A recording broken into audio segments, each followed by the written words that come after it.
But occasionally, we might find ourselves wanting to return to the simplicity of a previous age or a previous stage.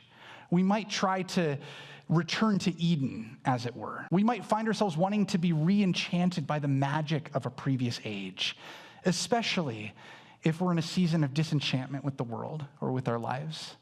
When the world feels hard, it's easier to want to go back to the world that we knew as a child. We call this desire to recapture that magic.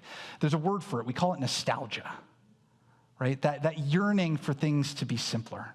And nostalgia, like the prophet Hananiah, who said, hey guys, 2 more years, all the exiles are going to come back. Nostalgia, there's a certain draw to it. We want this good news as opposed to this bad news that old prophet Jeremiah brings.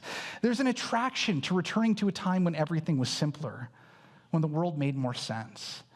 It sure would be nice not to have to deal with death around the holidays. There's a draw to this sort of naivete, this draw to being in a time before we knew how the sausage was made.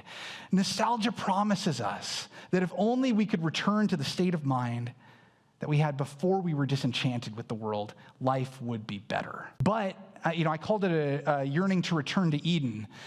I call it that because when we were cast out of Eden, God put a flaming sword there and barred us from going back to Eden. There's no going back to the paradise that we had that we lost. Nostalgia is something we can't actually grab onto and take hold of. It's an empty promise. We can't go back to the time when we were children. We know too much. You can't unring that bell. We can't return to the world as it once was. What we need is a God who meets the world as it is. We need a God who's going to show up in our lives as such right now, even when there is bad news to bring. And the truth of Advent is that when God comes into our lives, God isn't going to bring us nostalgia. God's going to bring us shalom.